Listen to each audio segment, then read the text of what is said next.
ሰላም ሰላም የተከበራችሁ የፍትህ መድረክ ካፌ ታዳሚዎቻችን ሰብለ እባላለሁ። የዛሬ ካፌያችሁ አስተናጋጅ ነኝ። ምን ትሻላችሁ? ሻይ ወይንስ ቡና? በካፌያችን ሁሉም አይነት አለ። እረ ምኑ ጠፍቶ? አይ ሻይ ቡናውን ከቤት መች አጣነው። የፍትህ መድረክ ካፌም ብለን ነው ከዚህ የከተምነው አላችሁ። እንዲያም ከሆነ መልካም። በካፌያችን በተለያዩ ህግ ነክ ጉዳዮች ላይ የምንጨዋወት ሲሆን ባሳለፍነው ሳምንት ቆይታችን ቃል በገባነው መሰረት ከ3 ሳምንታት በፊት በአሰሪና ሰራተኛ ጉዳይ ህግ ላይ የጀመርነውን ውይይት ክፍል 2ቱን ዝግጅት ይዘን ከካፌያችን ተሰይመናል። ዛሬም እንደተለመደው ዝግጅቱን የህግ ባለሙያ ከሆነው ከወንድሜ ጊዲሳ ፈይራ ጋር የምናቀርበው ይሆናል። በክፍል 2ቱ ቆይታችን ስለ አሰሪና ሰራተኛ አዋጅ ቁጥር 1156/2011 አስፈላጊነትና ዓላማዎች፣ ስለ አዋጁ አንኳር ጉዳዮችን ለመረዳት የሚያስችሉ በተደጋጋሚ በአዋጁ የተጠቀሱ ስለ አንዳንድ የህጉ ቃላት መግለጫ የምንጨዋወት ይሆናል። በመቀጠል ስለ አዋጁ ተፈጻሚነትና ከዚሁ ጋር ተያይዞ ሊነሱ የሚችሉ አንዳንድ ጉዳዮችን የእኛን እይታ ከሰበር ሰሚ ውሳኔዎች ጋር አያይዘን የምናነሳ ይሆናል። በመጨረሻም ስለ ስራ ውል አመሰራረት ይዘቶቹና ሊያሟሏቸው የሚገቧቸው አንዳንድ ነገሮች የምንጨዋወት ይሆናል። ወደ ዛሬው ዝግጅታችን ከማለፋችን በፊት ግን በሳምንቱ የተከናወኑ የተመራረጡ ህግ ነክ ዜናዎችን ከወንድሜ ታማኝ ጋር የምናቀርብላችሁ ይሆናል።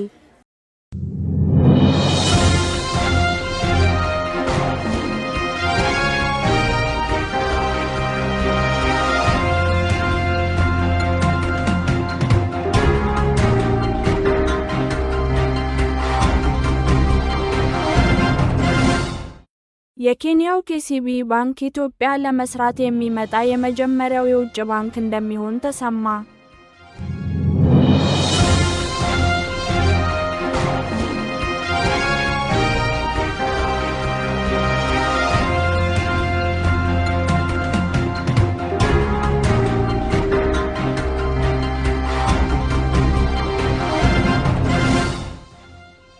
የአዲስ አበባ ከተማ ፍትህ ቢሮ በፍርድ ቤቶች በተደረጉ ክርክሮች ከ4.1 ቢሊዮን ብር በላይ ማዳን ቻለ።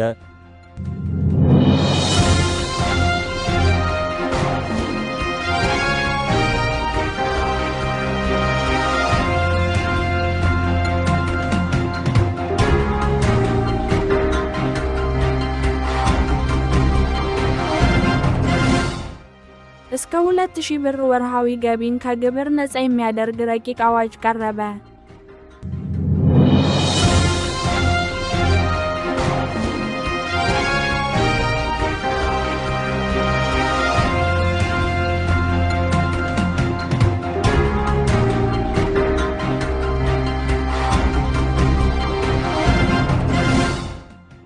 ምክር ቤቱ የኢትዮጵያ የውጭ ሀገር ስራ ስምሪት ረቂቅ አዋጅን መርምሮ ለሚመለከተው ቋሚ ኮሚቴ መራ።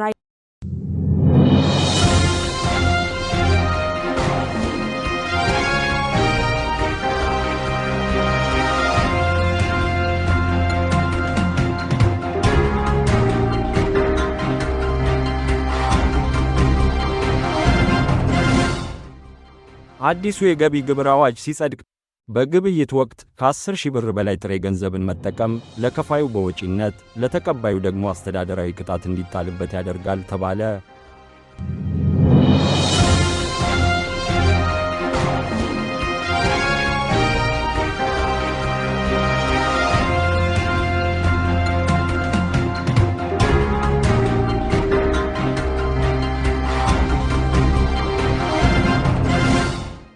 የኬንያው KCB ባንክ ኢትዮጵያ ለመስራት የሚመጣ የመጀመሪያው የውጭ ባንክ እንደሚሆን ተሰማ።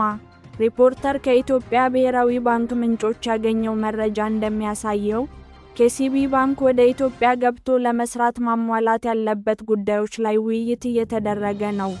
በቅርቡ ስራውን ለመጀመር የሚያስችለውን እንቅስቃሴ ማድረግ እንደሚጀምር ምንጮቹ ገልጸዋል። KCB ባንክ የኢትዮጵያ የፋይናንስ ዘርፍ ውስጥ ይገባሉ ተብለው ከሚጠበቁ የውጭ ባንኮች የመጀመሪያው እንደሚሆን መረጃው ያሳያል። የኬሲቢ ባንክ ዋና ስራ አስፈጻሚ ሚስተር ፖል ሩሶ ማክሰኞ 3 ሰኔ 2017 ዓመተ ምህረት ለፈርስት አፍሪካ በሰጡት ቃለ ምልልስ ባንኩ ኢትዮጵያ ውስጥ ገብቶ ለመስራት እየተንቀሳቀሰ መሆኑን ገልጸዋል። ምንም እንኳን የውጭ ባንኮች በአንድ የአገር ውስጥ ባንክ የሚይዙት የአክሲዮን ድርሻ ከባንኩ አጠቃላይ የተፈረመ ካፒታል ከ49 በመቶ በላይ መሆን እንደማይችል ቢደነግግም በተከፈተው ዕድል መስራት እንደሚፈልጉ ዋና ሥራ አስፈጻሚው ተናግረዋል። ሙሉ በሙሉ ዕድሎችን ከማጣት ይልቅ አንዳንድ ገደቦች ባሉበትና ከፍተኛ አቅም ባለው ገበያ ውስጥ መገኘት የተሻለ ነው ብለዋል። በአሁኑ ጊዜ ባንኩ ሕግጋትን እየተመለከተ ከተቆጣጣሪ አካላት ጋር ውይይቶችን እያደረገና ከሕግጋቱ ጋር የሚስማማ ስትራቴጂ እያዘጋጀ መሆኑን ጠቁመዋል። ብሔራዊ ባንክ ከኬሲቢ ባንክ ከፍተኛ የማኔጅመንት አባላት፣ ከዋና ሥራ አስፈጻሚው እንዲሁም ከቦርድ አባላቱ ጋር ውይይት ማካሄዱን በማኅበራዊ የትስስር ገጹ አጋርቷል። በዚህም መሠረት ባንኩ ኢትዮጵያ ለመግባት ዝግጁ ነው ተብሏል። ብሔራዊ ባንክ ሚያዝያ 7 እና 8 ቀን 2017 ዓመተ ምህረት ለ2 ቀናት በተካሄደ የኢትዮጵያ የፋይናንስ ፎረም ላይ ኬቢሲ ባንክ በኢትዮጵያ ሥራ ለመጀመር ፍላጎት እንዳለው መገለጹ አይዘነጋም። የሕዝብ ተወካዮች ምክር ቤት 8 ታኅሳስ 2017 ዓመተ ምህረት ያጸደቀውና የውጭ ባንኮች ወደ ኢትዮጵያ ገበያ እንዲገቡ የሚፈቅደው የባንክ ሥራ አዋጅ ማንኛውም የውጭ ባንክ ከብሔራዊ ባንክ የጽሑፍ ፈቃድ ሳያገኝ ኢትዮጵያ ውስጥ ቅርንጫፍ ወይም ንዑስ ቅርንጫፍ መክፈትም ሆነ የተከፈተ መዝጋት እንደማይችል ደንግጓል። በተጨማሪም አዋጁ ማንኛውም ባንክ በከፊል ወይም ሙሉ በሙሉ በባለቤትነት የሚይዘው ቅርንጫፍ ባንክ ወይም እንደራሴ ቢሮ እንዲከፍት የሚፈቅድ ሲሆን በአንድ የአገር ውስጥ ባንክ የሚኖረው የአክሲዮን ድርሻ ከባንኩ አጠቃላይ የተፈረመ ካፒታል ከ49 በመቶ መብለጥ አይችልም ይላል።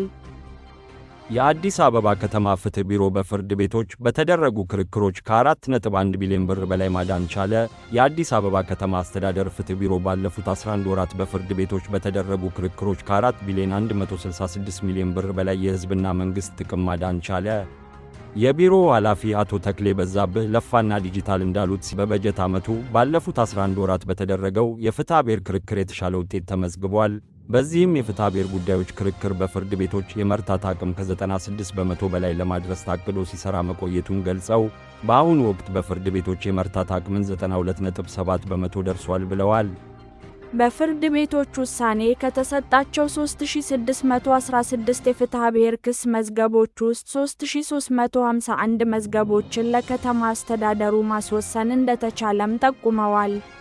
በተሰጠው ውሳኔ መሠረት 4 ቢሊዮን 166 ሚሊዮን 369267 ብር የሚገመት የአስተዳደሩን መብትና ጥቅም በፍርድ ቤቶች ማስከበር መቻሉን አስረድተዋል። በተጨማሪም በአይነት 259 ቤቶች፣ 58 ሼዶች እንዲሁም 234.59 ሄክታር መሬት የሕዝብና መንግሥት ጥቅም ማዳን ተችሏል ነው ያሉት። በተቃራኒው በተደረጉ ክርክሮች 265 መዝገቦች በመንግሥት ላይ መወሰኑን የገለጹት አቶ ተክሌ ሲካፈል ከዚህ ውስጥ 87 ውሳኔዎች ላይ ክርክር ቢደረግባቸው ተጨማሪ ወጪና ኪሳራ የሚያደርሱ በመሆናቸው በፓናል ውይይት መዘጋታቸውን ገልጸዋል። 178 መዝገቦች ላይ ደግሞ ይግባኝ በየደረጃው ተጠይቆባቸዋል ብለዋል። እስከ 2000 ብር ወርሃዊ ገቢን ከግብር ነፃ የሚያደርግ ረቂቅ አዋጅ ቀረበ። ኢሰማኮም ከቅጥር የሚገኝ ግብር ምጣኔ ሰራተኛውን በሚያኖር ደረጃ እንዲሻሻል ጠይቋል። የኢትዮጵያ ሰራተኛ ማህበራት ኮንፌዴሬሽን ኢሰማኮ የማኑፋክቸሪንግ ኢንዱስትሪውን እያንቀሳቀሰ ያለው ሰራተኛ ዝቅተኛ ወርሃዊ ደመወዝ ከ$8 ስለማይበልጥ የቀረበው ረቂቅ የገቢ ግብር አዋጅ የቅጥር ግብር ምጣኔ ሰራተኛውን በሚያኖር ደረጃ እንዲሻሻል ጠየቀ። የገንዘብ ሚኒስቴር ሰሞኑን ለ9 ዓመታት በሥራ ላይ ቆይቷል የተባለውን የገቢ ግብር አዋጅ 979/2008ን ለማሻሻል ባቀረበው ረቂቅ ከተለያዩ ተቋማት ከተውጣጡ ባለድርሻ አካላት ጋር ሰኞ 2 ሰኔ 2017 ዓመተ ምህረት ውይይት አድርጓል። በውይይቱ ከተገኙት ተሳታፊዎች የኢሰማኮ ምክትል ፕሬዝዳንት አቶ አያሌው መሐመድ በሰጡት አስተያየት በመንግስት የኢኮኖሚ ሪፎርም ማግስት የተደረገው የመንግስት ሰራተኞች የደመወዝ ማሻሻያ አሁንም ሌሎች ነገሮች ይፈልጋል ብለዋል። በውጭም ሆነ በአገር ውስጥ ያሉ ኢንቨስተሮችን ስለመሳብ ሲነገር ስራ ጀምረው ገቢያቸውን ሊያሳድጉ የሚችሉት በአእምሮና በአካል ጤነኛ የሆነ ሰራተኛ መቅጠር ሲችሉ መሆኑን አቶ አያሌው አስረድተዋል። ጤነኛ ሰራተኛ ኖሮ መቅጠር የሚቻለው ተገቢ የሆነ ክፍያ ሲያገኝ በመሆኑ ጉዳዩ ከአዋጁ ማሻሻያ ጋር ሊታሰብበት ይገባል ብለዋል። በአሁኑ ወቅት ከ1200 እስከ 1300 ብር ዝቅተኛ ወርሃዊ ደመወዝ እየተከፈላቸው የሚሰሩ የኢንዱስትሪ ሰራተኞች ልጆቻችን ናቸው፣ የኢትዮጵያ ዜጎች ናቸው። በአእምሮና በአካል ብቃታቸው ግን በተራዘመ ጊዜ የተሻለ ስራ መስራት የሚችሉበት ቁመና ላይ አይደለም ሲሉም ገልጸዋል። የኢሰማኮ ምክትል ፕሬዚዳንት በረቂቁ የቀረቡት ማሻሻያዎች ምን ያህል የሰራተኛውን ሕይወት ይቀይራሉ በማለት ጠይቀው የ35 በመቶ የገቢ ግብር መነሻ የሆነው 10900 ወርሃዊ ደመወዝ ዝቅተኛው መሆን ሲገባው እንዳለመታደል ሆኖ በዚህች ሀገር በድህነት ውስጥ የሚኖር ሰራተኛ ነው ያለው ብለዋል። በኬንያ ከ24000 ሽልንግ በታች የሚከፈለው የመንግስት ሰራተኛ ከግብር ነፃ መሆኑን ጠቅሰው በኢትዮጵያ 10900 ብር የሚከፈለው 35 በመቶ ግብር ከ7 በመቶ ጡረታ ጋር ተዳምሮ በአጠቃላይ 42 በመቶ ተቆርጦበት በሚያገኘው ገንዘብ ምን ያህል ቤተሰብ እንደሚያስተዳድርበትና ራሱን እንዴት ማኖር እንደሚችል ለማንም የተሰወረ እንዳልሆነ በመጥቀስ አብራርተዋል። በንግድ ሥራ የተሰማሩ ግብር ከፋዮች በተለይ ለትራንስፖርትና ለተጨማሪ እሴት ታክስ ያወጡት ተሰልቶ ሲመለስላቸው ሰራተኛው ግን ለመንግስት ሥራ የተጠቀመው የትራንስፖርት ወጪ ተመዝግቦለት እንደ ነጋዴው ተመላሽ አይሆንለትም ብለዋል። በዚህም ምክንያት የኢትዮጵያ ሰራተኛ ጉዳቱን ተሸክሞ እንደሚኖርና ድህነቱን የሚያጣድፍና የሚያቀላጥፍ ችግር ውስጥ ነው ያለው በማለት ተናግረዋል። ተቀጣሪ ሰራተኛ ቤተሰቡን ማስተዳደር እንኳን ባይችል ራሱ በልቶ ስራ ቦታ ደርሶ መምጣት አለበት። ስለዚህ በቅጥር ላይ የተመሰረተ የገቢ ግብር ጉዳይ በከፍተኛ ሁኔታ ሊታሰብለት ይገባል በማለት አሳስበዋል። የገንዘብ ሚኒስቴር የታክስ ፖሊሲ ዳይሬክተር አቶ ሙላይ ወልዱ የቀረበውን የገቢ ግብር አዋጅ ማሻሻያ አዋጅ በተመለከተ በሰጡት ማብራሪያ በማሻሻያ ረቂቁ ከገቢ ግብር ነፃ እንዲሆኑ 3 አማራጮች መቅረባቸውንና በዚህ መሰረት 1200 1600 እና 2000 ብር ዝቅተኛ የደመወዝ መነሻ ወለል ናቸው ብለዋል። በስራ ላይ ባለው አዋጅ ከግብር ነፃ የሆነው የቅጥር ገቢ እስከ 600 ብር ድረስ እንደሆነ ከአገሪቱ አቅም አንጻር በማሻሻያው የተሻለ ተብለው የቀረቡ መሆናቸውን በአገሪቱ የልማት ፍላጎት ከፍተኛ ሆኖ በዚህ ደረጃ መምጣቱ ከባድ ውሳኔ መሆኑን ተናግረዋል። በማሻሻያ ረቂቅ አዋጁ በቀረበው እስከ 2000 ብር መነሻ የደመወዝ ወለል ከግብር ነፃ ይሁን የተባለው ከጸደቀ መንግስትም ብዙ ቢሊዮን ብር በማሳጣት ጠቅላላ ሀገራዊ ምርትም በ0.13 በመቶ እንዲወርድ ያደርገዋል ብለዋል። ከቅጥር ሰራተኞች ውጪ የንግድ ማህበረሰቡ ተዋንያን ውስጥ ግብር መክፈል ከሚጠበቅባቸው እየከፈሉ ያሉት 36 በመቶ ብቻ መሆናቸው ተገልጿል። በመድረኩ የተገኙ ተሳታፊዎች በሰጡት አስተያየት መንግስት ከ9 ዓመት በፊት ስራ ላይ የዋለውን አዋጅ ሲያዘጋጅ ከቅጥር ይገኝ የነበረው ገቢ የመግዛት አቅም ከአሁኑ ወቅት ጋር ሲወዳደር የወረደ በመሆኑ አዋጁ ሲሻሻል የሰራተኛውን የኑሮ ሁኔታ ያገናዘበ እንዲሆን ጠይቀዋል። ምክር ቤቱ የኢትዮጵያ የውጭ ሀገር ሥራ ስምሪት ረቂቅ አዋጅን መርምሮ ለሚመለከተው ቋሚ ኮሚቴ መራ። የኢትዮጵያ የውጭ ሀገር ሥራ ስምሪት ረቂቅ አዋጅ ማብራሪያን የመንግስት ዋና ተጠሪ ሚኒስትር የተከበሩ ተስፋዬ በልጅጌ ዶክተር አቅርበዋል። የተከበሩ ተስፋዬ በማብራሪያቸውም ረቂቁ ዜጎቻችን በውጭ ሀገር ለሥራ ሲሰማሩ መብታቸው፣ ጥቅማቸውና ክብራቸው ተጠብቆ እንዲሰሩ የሚያስችል መሆኑን አስረድተዋል። የምክር ቤት አባላት በበኩላቸው ረቂቅ አዋጁ ዜጎች የሰሩት ሀብትና ንብረት ባለቤት እንዲሆኑ ክብራቸውና ጥቅማቸው እንዲከበር የሚያስችል በመሆኑ የረቂቁን አስፈላጊነት አብራርተዋል። በአንጻሩ ረቂቁ የሚመራለት ቋሚ ኮሚቴ ዜጎች ለሥራ ስምሪት ወደ ውጭ ሀገር ሲሰማሩ የዓለምን የሥራ ዕድል ፈጠራ ታሳቢ ያደረገ የቴክኖሎጂ ግንዛቤ እንዲኖራቸው ማብቃት፣ ኤጀንሲዎች በጉዳዩ ዙሪያ ግንዛቤ እንዲኖራቸው ማወያየት፣ ዜጎች ወደ ውጭ ሀገር ከመሄዳቸው በፊት ስለሚሄዱበት ሀገር ግንዛቤ እንዲኖራቸው ስልጠና እንዲሰጣቸውና በየሀገሩ ያሉ ኤምባሲዎች የዜጎች ክብርና ጥቅም ተጠብቆ እንዲሰሩ በትኩረት መስራት እንደሚገባ አሳስበዋል። እንዲሁም በሕክምና፣ ምህንድስና፣ ኢንፎርሜሽን ቴክኖሎጂ እና በፋይናንስ ዘርፎች ተመርቀው የተቀመጡ በርካታ ዜጎች ስላሉ የሚመራለት ቋሚ ኮሚቴ ይህንኑ ግምት ውስጥ በማስገባት እንዲሰራ አባላቱ ጨምረው አሳስበዋል። ምክር ቤቱም ረቂቁን ለሰው ሀብት ልማት፣ ሥራ ስምሪትና ቴክኖሎጂ ጉዳዮች ቋሚ ኮሚቴ ለዝርዝር እይታ በሙሉ ድምፅ መርቶታል። በሌላኛው የፓርላማ ዜና ምክር ቤቱ የእጽዋት ጥበቃና ኳራንታይን ረቂቅ አዋጅን ለሚመለከተው ቋሚ ኮሚቴ መርቷል። የረቂቁን ማብራሪያ የመንግሥት ዋና ተጠሪ ሚኒስትር የተከበሩ ተስፋዬ በልጅጌ ዶክተር ያቀረቡ ሲሆን ረቂቁ የዘመናዊ የእጽዋት ጥበቃና ኳራንታይን ለማዘመን መጤና ወራሪ ተባዮችን ለመከላከል በዘርፉ ማኅበራዊና ኢኮኖሚያዊ ተጠቃሚነትን ለማረጋገጥ ረቂቁ ትልቅ ፋይዳ እንዳለው አብራርተዋል። የምክር ቤት አባሉ የተከበሩ ደሳለኝ ጫኔ ዶክተር የሚመራለት ቋሚ ኮሚቴ ወራሪ ተክሎች በተለይም በተለምዶ እምቦጭ የተባለው መጤ ተክል እያደረሰ ያለውን ጉዳት ግምት ውስጥ አስገብቶ ሊሰራ እንደሚገባ አስገንዝበዋል። ረቂቅ አዋጁ ለዝርዝር እይታ ለግብርና ጉዳዮች ቋሚ ኮሚቴ በሙሉ ድምፅ ተመርቷል። አዲሱ የገቢ ግብር አዋጅ ሲጸድቅ በግብይት ወቅት ከ10 ሺህ ብር በላይ ጥሬ ገንዘብን መጠቀም ለከፋዩ በወጪነት ለተቀባዩ ደግሞ አስተዳደራዊ ቅጣት እንዲጣልበት ያደርጋል ተባለ። አዲሱ የገቢ ግብር አዋጅ ሲጸድቅ ከ10 ሺህ ብር በላይ ግብይትን በጥሬ ገንዘብ መፈጸም የሚያስቀጣ ይሆናል ተብሏል። ረቂቅ አዋጁ ላይ ሐሳብ ለማዋጣት ከተሳተፉ ባለሙያዎች የተወሰኑት ተግባራዊ ይደረጋል በተባለው አሰራር ላይ ጥያቄ አንስተዋል። የገንዘብ ሚኒስቴር የሕግ ጉዳዮች መምሪያ ኃላፊው አቶ ተወዳጅ መሐመድ እንዳሉት አዋጁ ተግባራዊ የሚደረገው በጥሬ ገንዘብ የሚፈጸም ግብይትን መገደብን ታሳቢ አድርጎ ነው።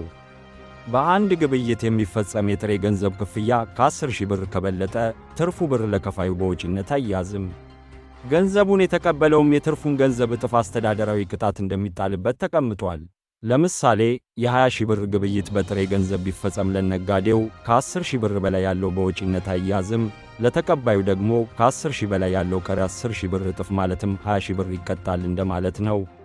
በረቂቅ አዋጁ ላይ የተሳተፉ በጥሬ ገንዘብ ግብይት እንዲፈጸም ምክንያት የሚሆነውን በንግድ ሥርዓቱ ውስጥ ያለውን ችግር መፍታት የተሻለ አማራጭ ሊሆን እንደሚችልና በሌሎች መመሪያዎች የጥሬ ገንዘብ ግብይት ስለሚፈቀድ አዋጁ የተናበበ እንዲሆን ጠይቀዋል። የገንዘብ ሚኒስቴር ባሰናዳው ረቂቅ አዋጅ መሠረት ከ10 ሺህ ብር በላይ በጥሬ ገንዘብ ግብይት እንዳይፈጸም የሚጣለው ግዴታ በመንግሥት መሥሪያ ቤቶች፣ በመንግሥት የልማት ድርጅቶች፣ በባንኮችና በማይክሮ ፋይናንስ ድርጅቶች ላይ ተፈጻሚ አይሆንም ይላል። ሌሎች አዋጁ ተፈጻሚ የማይሆንባቸው ግለሰቦችና ድርጅቶች የገንዘብ ሚኒስቴር በሚያወጣው መመሪያ ዝርዝራቸው ይፋ ይሆናል ይላል ረቂቁ።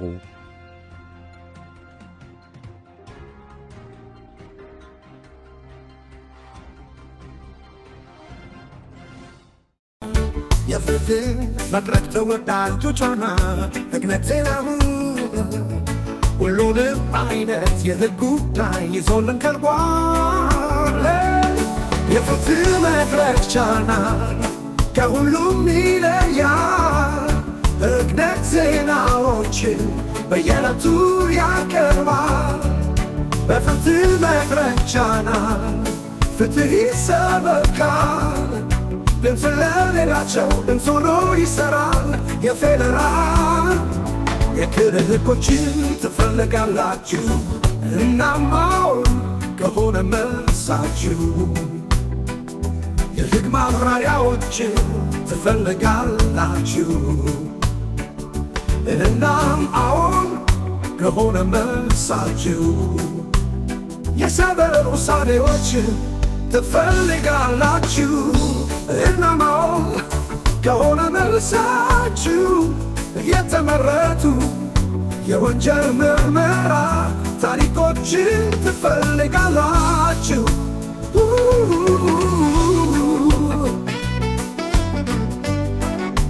እናም አዎን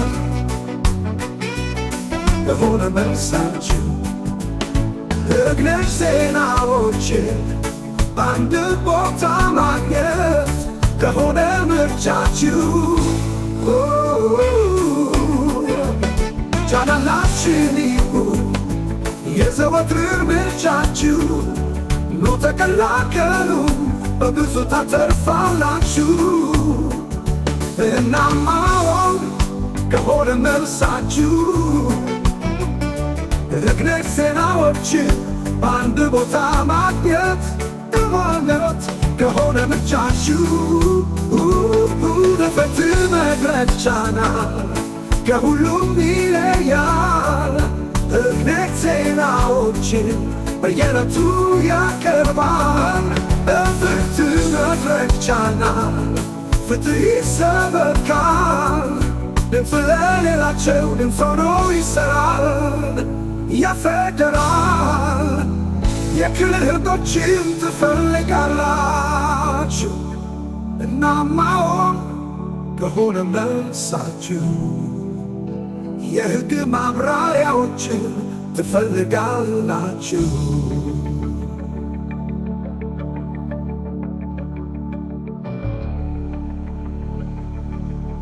በዜናዎቹና ለቻናላችን በተዘጋጀው ሙዚቃ እንደተደሰታችሁ በመተማመን ወደ ዛሬው የካፌ ውይይታችን እንገባለን። በቀጥታ ወደ ዛሬው ውይይታችን እንሄዳለን። የመጀመሪያው ጥያቄ አዋጁ ለምን አስፈለገ? ዓላማዎቹ ምን ናቸው? እንግዲህ ወደ አዋጁ መውጣት አስፈላጊነት ስንመጣ አዋጁ የሚከተሉትን ነገሮች ለማሳካት ሊወጣ ችሏል ማለት ነው።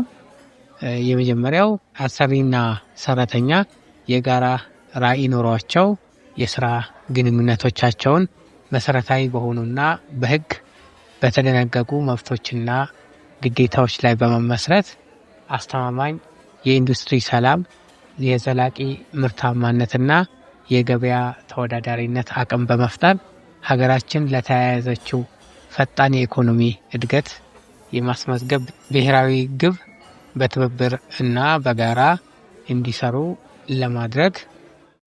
ሌላኛው ሰራተኞችና አሰሪዎች የየራሳቸውን ማህበራት በሙሉ ፈቃድና ነጻነት በማቋቋም በመረጧቸው ህጋዊ ወኪሎች አማካኝነት መብትና ጥቅማቸውን ለማስጠበቅና ግዴታዎቻቸውን በአግባቡ ለመወጣት የህብረት ድርድር እንዲያደርጉ ለማስቻል በመካከላቸው የሚነሱ የሥራ ክርክሮች የማህበራዊ ምክክር ስርዓትን ጨምሮ በሌሎች አማራጭ መድረኮች በተቀላጠፈ ሁኔታ መፍትሄ እንዲያገኙ ለማስቻል መሰረታዊ የሥራ ላይ መብቶችንና ግዴታዎችን ግንዛቤ ውስጥ በማስገባት ለኢንቨስትመንትና ሀገራዊ የኢኮኖሚ እድገት ግቦች መሳካት ምቹ ሁኔታን መፍጠር የሚያስችል የአሰሪና የሰራተኛ ጉዳይ አስተዳደር ስርዓት መመስረት እንዲቻል እንዲሁም የሥራ ሁኔታን፣ የሙያ ደህንነትን፣ ጤንነትንና የሥራ አካባቢ ጥበቃንና የሁለትዮሽና የሶስትዮሽ ማህበራዊ ምክክር አሰራርን በማጠናከር በሕግ መሰረት የማማከርና የመቆጣጠር ተግባራትን እያመጣጠነ ስራውን የሚያከናውን አካል ስልጣንና ተግባር መዘርዘርና መወሰን አስፈላጊ መሆኑ ይህ አዋጅ ሊወጣ ችሏል ማለት ነው። በተጨማሪም እነዚህን ከላይ የተጠቀሱትን ዓላማዎች በትክክል መተግበር ይቻል ዘንድ የአሰሪና የሰራተኛ ግንኙነቶች የሚመሩባቸውን መሰረታዊ ሐሳቦችንና የሥራ ሁኔታዎችን የያዘ ከመንግስት አጠቃላይ የፖለቲካ የኢኮኖሚና ማህበራዊ ፖሊሲ ጋር የተገናዘበ ኢትዮጵያ ከተፈራረመቻቸው ዓለም አቀፍ ስምምነቶች ወይም ኮንቬንሽኖችና ሌሎች ህጋዊ ሰነዶች ጋር የተጣጣመ ህግ ለማውጣት በስራ ላይ ያለውን የአሰሪና ሰራተኛ ጉዳይ አዋጅ በአዲስ መተካት አስፈላጊ ሆኖ ተገኝቷል ማለት ነው። መልካም ጊዲሳ፣ ስለ አዋጁ አንኳር ጉዳዮች ለመረዳት የሚያስችሉ በአዋጁ አንቀጽ 2 ላይ ትርጉም ስለተሰጣቸው አንዳንድ የህጉን ቃላት ማንሳት ይቻል ይሆን? እንዴታ፣ በሚገባ የምናነሳቸው ይሆናል። ወደ አዋጁ በጥልቀት ከመግባታችን በፊት እንዳልሽው በአዋጁ ውስጥ በተደጋጋሚ የሚጠቀሱ የህግ ቃላት አሉ። እነዚህን የህግ ቃላት ማወቅ አዋጁን በጥልቀት ለመረዳት ያስችላል ማለት ነውና አሰሪ ማለት አንድ ወይም ከአንድ በላይ የሆኑ ሰዎችን በዚህ አዋጅ አንቀጽ 4 በተመለከተው መሰረት ቀጥሮ የሚያሰራ ግለሰብ ወይም ድርጅት ማለት ነው በሚል ያስቀምጣል። ሰራተኛ ማለት ደግሞ በዚህ አዋጅ አንቀጽ 4 በተመለከተው መሰረት ከአሰሪ ጋር በቅጥር ላይ የተመሰረተ የስራ ግንኙነት ያለው ግለሰብ ነው። ሌላው በዚህ አዋጅ አንቀጽ 2 መግለጫ ከተሰጣቸው አንዱ የስራ ደንብ ነው። የስራ ደንብ ወይም ወርኪንግ ሩልስ የምንለው ወይም የውስጥ ደንብ የምንለው ማለት ነው። የስራ ደንብ ማለት በዚህ አዋጅና በሌሎች አግባብ ባላቸው ህጎች የተደነገገው እንደተጠበቀ ሆኖ የስራ ሰዓትን፣ የረፍት ጊዜን፣ የደሞዝ አከፋፈልና የስራ አፈጻጸም ውጤት መለኪያ ዘዴን፣ የደህንነት ጥበቃንና የአደጋ መከላከያን፣ የዲሲፕሊን ደንቦችንና አፈጻጸማቸውን እንዲሁም ስለ ሌሎች የስራ ሁኔታዎች የሚደነግግ የውስጥ ደንብ ማለት ነው በሚል ያስቀምጣል ማለት ነው። ሌላው በተደጋጋሚ የሚጠቀሰው የስራ ሁኔታ የሚለው ነው። የስራ ሁኔታ ማለት ምን ማለት ነው የሚለው በአዋጁ አንቀጽ 2 ትርጉም ተሰጥቶታል። የስራ ሁኔታ ማለት በአሰሪና ሰራተኞች መካከል ያለ ጠቅላላ ግንኙነት ሲሆን ይህም የስራ ሰዓትን፣ ደሞዝን፣ ፈቃዶችን፣ ሰራተኞች ከስራ በሚሰናበቱበት ጊዜ የሚገባቸውን ክፍያዎች እንዲሁም በስራ ወቅት ሊያጋጥም የሚችል የጤንነት ሁኔታ፣ ደህንነት ከስራ ጋር የተያያዘ ማለት ነው። በስራ ምክንያት ጉዳት ለደረሰባቸው ሰራተኞች የሚከፈል ካሳ፣ ሰራተኞች ከስራ የሚቀነሱበትን ሁኔታ፣ የቅሬታ አቀራረብ ስርዓቶችንና የመሳሰሉትን አጠቃሎ የያዘ ነው ማለት ነው። ሌላው የስራ መሪ የሚለውን ትርጉም ተሰጥቶታል በአዋጁ።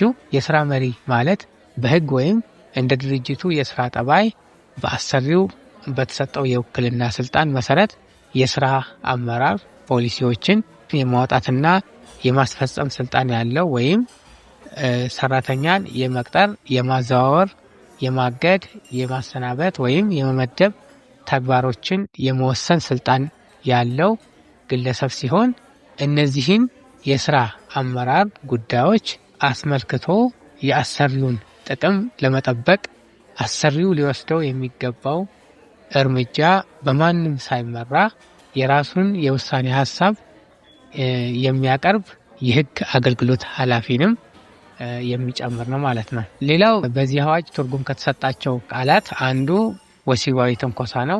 ይሄ ወሲባዊ ትንኮሳ በቀደመው አዋጅ ያልነበረ አሁን በአዋጅ ቁጥር 1156 የተካተተ ነው ማለት ነው። የወንጀል ተጠያቂነትም ያስከትላል። የስራ ውልን ያለምንም ማስጠንቀቂያ እንዲቋረጡ ከሚያደርጉ ምክንያቶችም አንዱ ነው ማለት ነው። ወሲባዊ ትንኮሳ ማለት በአዋጁ አንቀጽ 2 ላይ በተቀመጠው መሰረት ወሲባዊ ትንኮሳ ማለት በንግግር፣ በምልክት ወይም በሌላ በማናቸውም አድራጎት አንዱ ሌላውን ከፈቃዱ ውጪ ለወሲባዊ ተግባር ፈቃደኛ እንዲሆን ማባበል፣ መገፋፋት፣ ተጽዕኖ ማሳደር ማለት እንደሆነ ያስቀምጣል። ሌላው ወሲባዊ ጥቃት የሚለው ሲሆን በአዋጁ አንቀጽ 2 መሰረት ወሲባዊ ጥቃት ማለት ኃይል የተቀላቀለበት ወሲባዊ ትንኮሳ ወይም የዚሁ ድርጊት ሙከራ ማለት እንደሆነ ያስቀምጣል። ሌላው የግል ስራና ሰራተኛ አገናኝ ኤጀንሲ ወይም ከዚህም በኋላ በአዋጁ ኤጀንሲ እየተባለ የሚጠራው ማለት ነው። እንደዚሁ ትርጉም ተሰጥቶታል።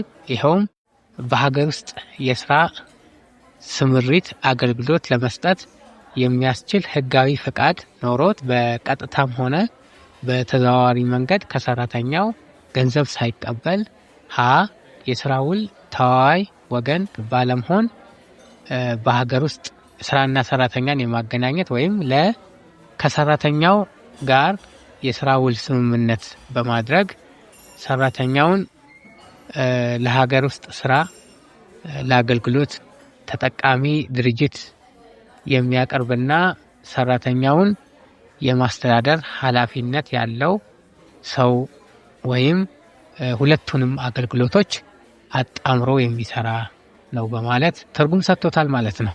ወደ አዋጁ ተፈጻሚነት ስንመጣ ይህ አዋጅ በማን ላይ ተፈጻሚነት ይኖረዋል? በየትኞቹ አካላት ላይ አዋጁ ተፈጻሚ አይሆንም? መልካም ሰብለ፣ የአዋጁን ተፈጻሚነትን በተመለከተ ይህ አዋጅ ተፈጻሚ የሚሆንባቸውን አስቀምጧል።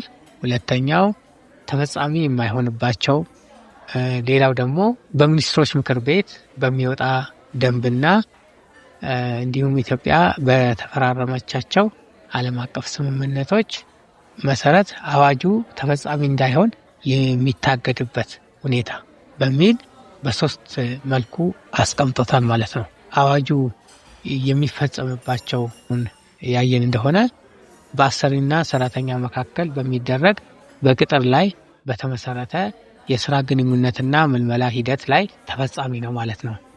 ባለፈውም በክፍል አንዱ ላይ የቀደመው በቅጥር ላይ ብቻ ነበረ አዋጅ ቁጥር 377። አሁን ስራ ላይ ያለው አዋጅ ቁጥር 1156 ግን የምልመላ ሂደትንም እንደሚጨምር ነው ከአንቀጽ 3 ድንጋጌ የምንረዳው ማለት ነው። ሌላ አዋጁ ተፈጻሚ የሚሆንባቸውን ያየን እንደሆነ ደግሞ ለአስተዳደግ ሲባል ለሕክምና ወይም ከህመም ለመዳን እንደገና ለመቋቋም ወይም የሙያ መልመጃ ትምህርትን ሳይጨምር ለመማር ወይም ለመሰልጠን የተመሰረተ ግንኙነት ሲሆን ሰራተኛው የስራ መሪ ሲሆን ወይም የግል አገልግሎት ቅጥር ሲሆን በልዩ ህግ የሚተዳደሩ እንደ ጦር ኃይል ባልደረቦች፣ የፖሊስ ኃይል ባልደረቦች፣ የመንግስት አስተዳደር ሰራተኞች፣ የፍርድ ቤት ዳኞች፣ አቃቢያን ህግና ሌሎችንም በሚመለከት እንዲሁም እንደ ተዋዋይ ወገን ዋጋ እየተከፈለው በራሱ የንግድ ስራ ወይም በራሱ የሙያ ኃላፊነት የሚሰራ ስራ የሚያከናውን ሰው ላይ ተፈጻሚ አይሆንም ማለት ነው። እንግዲህ የቅድም የግል አገልግሎት ቅጥርን በተመለከተ አንስቼላችኋለሁ። የግል አገልግሎት አዋጁ ተፈጻሚ ከማይሆንባቸው አንዱ የግል አገልግሎት ቅጥርን ይመለከታል። ምንድነው የግል አገልግሎት ቅጥር ያልን እንደሆነ ደግሞ የግል አገልግሎት ቅጥር ማለት ለትርፍ በሚካሄድ ስራ ላይ ያልተመሰረተ ስራ ሆኖ ለአሰሪውና ለቤተሰቡ ፍጆታ የሚውል በቤት ውስጥ የሚሰጥ አገልግሎት ሲሆን እንደ ምግብ ዝግጅት ስራ፣ ሞግዚትነት፣ የጥበቃ ስራ፣ ሹፌርነት፣ የአትክልተኝነትና የመሳሰሉትን ያጠቃልላል ማለት ነው። ሌላው ከአዋጁ ተፈጻሚነት ጋር ተያይዞ የሚነሳው ነገር በሚኒስትሮች ምክር ቤት በሚወጣ ደንብ የአዋጁ ተፈጻሚነት የሚታገድበት ሁኔታ ነው። በግልጽ ከድንጋጌ መረዳት እንደሚቻለው የሃይማኖት ተቋማትን በተመለከተ የሚኖረው የስራ ግንኙነት እንዲሁም ደግሞ በኢትዮጵያ ግዛት ባሉ ዓለም አቀፍ ዲፕሎማቶች የሚኖራቸው የስራ ግንኙነት በተመለከተ የአዋጁ ተፈጻሚነት በሚኒስትሮች ምክር ቤት በሚወጣ ደንብና ኢትዮጵያ በተፈራረመቻቸው ዓለም አቀፍ ስምምነቶች የአዋጁ ተፈጻሚነት ሊታገድ ይችላል ይላል። ኦኬ፣ እነዛ የዓለም አቀፍ ስምምነቶች ባይኖሩ ኢትዮጵያ የተፈራረመቻቸው ዓለም አቀፍ ስምምነቶች ባይኖሩስ የሚኒስትሮች ምክር ቤት ደንብ ባይወጣስ የሚለው አከራካሪ ነው። ከዚህ በፊት በነበረውም አዋጅ ማለት በአዋጅ ቁጥር 377 ተመሳሳይ ድንጋጌዎች ነበሩ። ለምሳሌ የሃይማኖት ተቋማትን ያየን እንደሆነ በሚኒስትሮች ምክር ቤት በሚወጣ ደንብ ይወሰናል ይላል። እንደዛ ከተባለ ደንቡን ማውጣት ነበረ የሚጠበቅ የነበረው። ነገር ግን በደንብ ይወሰናል ተባለ እንጂ ደንቡ ግን አልወጣም። በእንጥልጥል የቀረ ጉዳይ ነው ማለት ነው። እና በሁለቱም አዋጆች ላይ የህግ አውጪው ዓላማ ግልጽ አይደለም ማለት ነው። በደንብ ይሸፈናል ብሎ ካለ ደንቡ እስካሁንም ድረስ አልወጣም። አዋጅ ቁጥር 377ም ደንብ የለውም። አዋጅ ቁጥር 1156ም እስካሁን ድረስ ደንብ አልወጣለትም።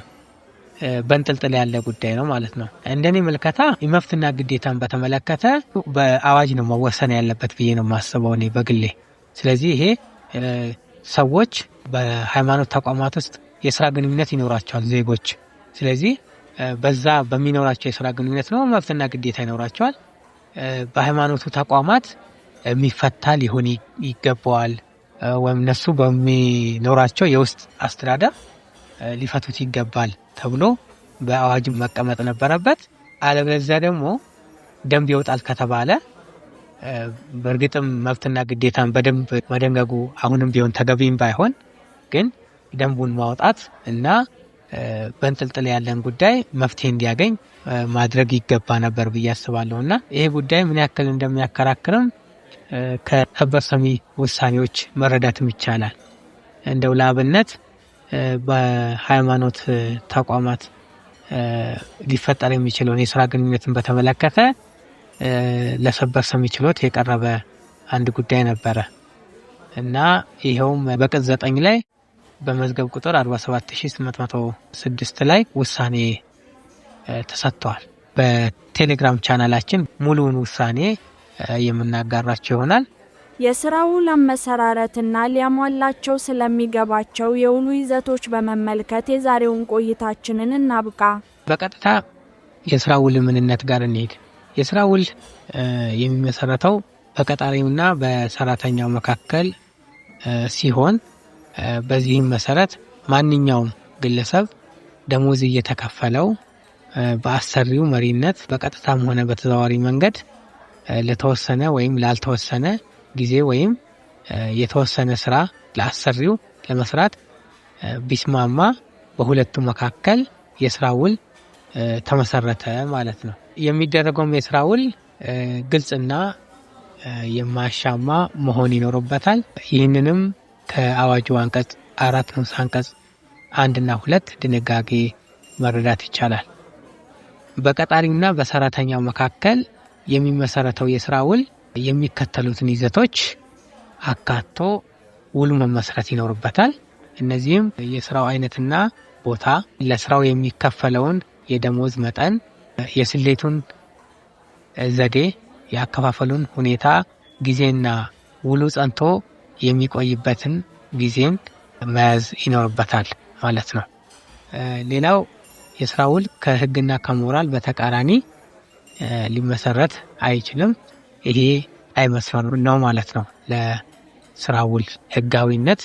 ሌላኛው መታለፍ የሌለበት ነገር የሥራ ውል በሕግ በህብረት ስምምነት ወይም በሥራ ደንብ ለሰራተኛው ከተሰጡት ጥቅሞች ያነሰ ጥቅም የሚሰጥ መሆን የለበትም።